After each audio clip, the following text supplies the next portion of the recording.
Bueno, ¿ustedes creen que es posible cumplir un objetivo por más difícil que éste sea? ¿Y ustedes creen que cumplir el objetivo, si arrancamos del quinto subsuelo, o sea, bien de abajo, es posible? Esta historia comienza hace una década. Yo estaba por cumplir 50 años y llevaba una vida tremendamente sedentaria. Soy periodista, escritor, estaba todo el día sentado en la computadora. Como decían, pesaba casi 100 kilos, hacía 25 años que no hacía ejercicio y la verdad era candidato, pero candidato de fierro, a la ACV. Padre de familia con 5 hijos en un momento, dije, no, esto lo tengo que resolver, no me puedo entregar así. Y dije, voy por el deporte, a hacer algún deporte para tratar de resolver esta situación. Estamos en Argentina, lo primero que pensé el fútbol, pero la verdad les confieso, yo para el fútbol tengo dos graves problemas que son la pierna derecha y la pierna izquierda. Soy un muerto, entonces iba a estar en el banco de suplentes, olvidémonos. Pero me acordé que de chiquito yo nadaba, pero nadaba con mis hermanos en una piscina en el jardín de mi casa.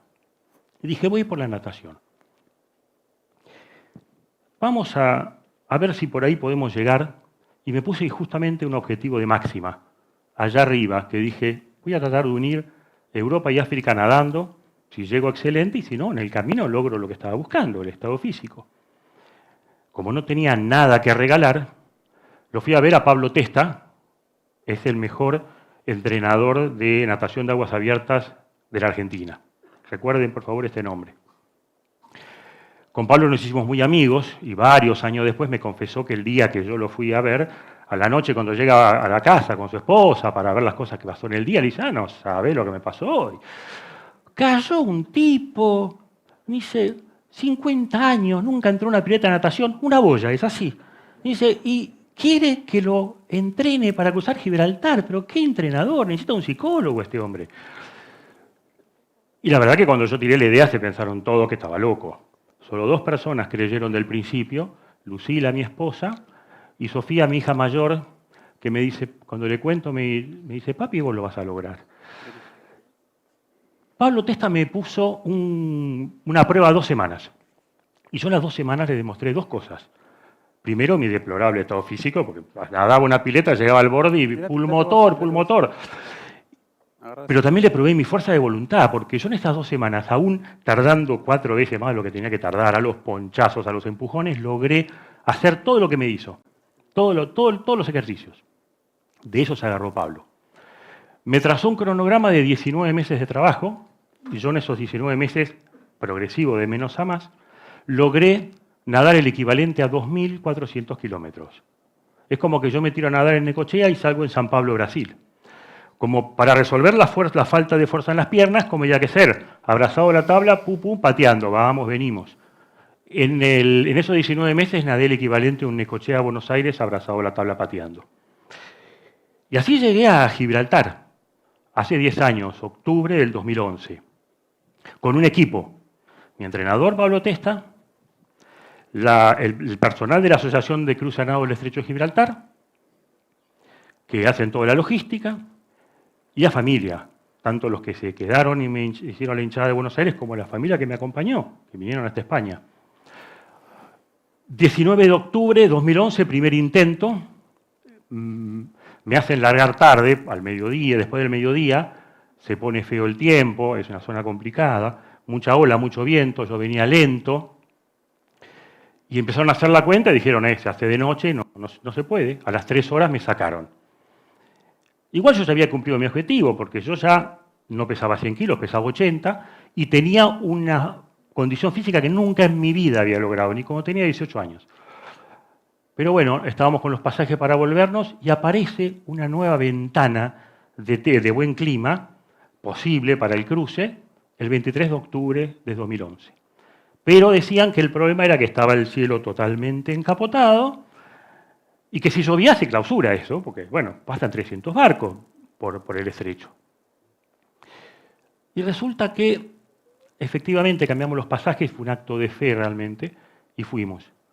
Y estaba el cielo encapotado, pero el cielo encapotado tenía arriba un agujerito por donde cayó un rayo de sol que estaba arriba mío y que me acompañó todo el trayecto hasta que yo llegué a Punta Cires, en Marruecos. Cuando llego, a los, no sé, 3, 4 minutos, el cielo abre los grifos y cae una tormenta que se hubiera ido antes, y bueno, se clausura la prueba. Me pasó de todo en ese cruce igual. Salí, había 2 orcas, pasó un tiburón por atrás, había un banco de atún, había delfines, tortugas marinas. Pero lo peor fue que cuando faltaban 20 minutos para llegar, se me dio vuelta la corriente y me quedé tucu nadando en el mismo lugar y veía la costa. Y ahí me acordé que en aquel anterior intento fallido, 2 de mis hijas, Rocío y Candelita, cuando se enteran, estaban en el colegio y se pusieron a llorar. Y yo estaba nadando y dije, mis hijas no lloran de vuelta hoy. Por eso yo digo que sobre las lágrimas de mis hijas yo me hice fuerte y terminé ese último tramo y pude llegar y pude unir esos 2 continentes. Cuando estábamos volviendo, yo estaba con una sensación de vacío, digo, ¿y ahora qué? Y mi entrenador, Pablo Testa, me contesta con una palabra, Malvinas. ¿Malvinas? Sí, Malvinas, vamos a ir a nadar a Malvinas. Es un cruce más corto, el agua está más fría, pero es emblemático, es grosso. Empezó la preparación. ¿Por qué? Porque contra el agua fría el único secreto es nadar rápido, y yo ni soy un buen nadador y menos rápido, soy lenteja mal. Entonces hubo que trabajar fuertísimo, pero se logró una velocidad para zafar. Y así llegó 2014, Malvinas, noviembre. También se armó un equipo de trabajo. Pablo Testa, que me acompañó, mi entrenador, 2 ex compañeros míos del Colegio Marín, Pablo Lima, veterano de guerra de Malvinas, Guillermo Luder, que además es cineasta y fotógrafo, registró todo, hizo una película, la verdad, muy bella, que se llama Amaneciendo en Malvinas, que está en YouTube, y el glorioso capitán del Mago del Sur, el Mono de Milano, fallecido recientemente, lamentablemente, se lo llevó el COVID, que se fue navegando a vela desde hizo de Carmelo en Uruguay hasta Malvinas y nos estuvo ahí esperando. El cruce yo lo hago en el estrecho de San Carlos, que es conocido como el corredor de las bombas. Ahí los ingleses desembarcaron y la aviación naval les dio a los ingleses para que tengan y guarden. Eso era, en su momento de la guerra, era un aquelarre de fuego, sangre y muerte. El día que yo crucé era, 32 años después, un páramo de paz, ¿no? Cómo el mismo lugar puede tener 2 facetas tan diferentes. 2 horas y monedas tardé en cruzar. Cuando la última parte fue tremendo el frío, porque yo estaba con un traje, pero no daba el traje. Era tremendo el frío y resulta que estuve casi 7 horas para recuperar la temperatura corporal. Pero el objetivo estaba cumplido. Recién comentaba en la presentación que cuando yo crucé Gibraltar escribí el libro Hazaña en Gibraltar. Cuando la Cámara del Libro al libro lo cataloga como autoayuda, no lo cataloga como deporte. Yo digo, qué raro. Me di cuenta después. Empecé a recibir correos, mails, llamados de gente que decía, yo no me animaba a adelgazar y te vi lo buto tuyo y ahora, y no me animaba a cambiar de trabajo y no me animaba a tal cosa. Claro, porque esto de un objetivo de esfuerzo es para la vida, es para todo. Yo era un pésimo estudiante. Que no me escuchen mis hijos, por favor, pero yo en 5º año me llevé 8 materias, secundario. Di algunas en diciembre, otras en marzo, empieza el servicio militar y las últimas materias las di con el uniforme marinerito para dar lástima y así me aprobaron. Termino el servicio militar y voy a la Facultad de Derecho. Y mi padre me dice, Agustín, yo te banco, no quiero que vos trabajes, yo te voy a bancar. Yo tenía 2 opciones, o estiraba la fiesta y me convertía en un estudiante crónico y que dure lo que dure, la otra era honrar el gesto paterno, que fue lo que hice.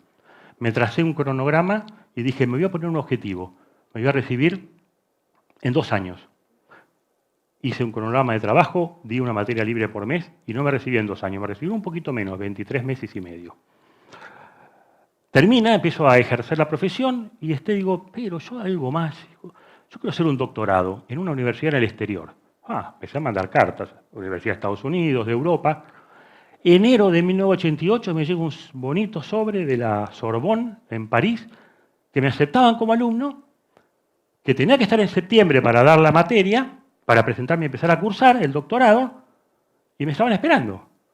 Pequeño detalle, no sabía nada de francés. Mamita, bueno.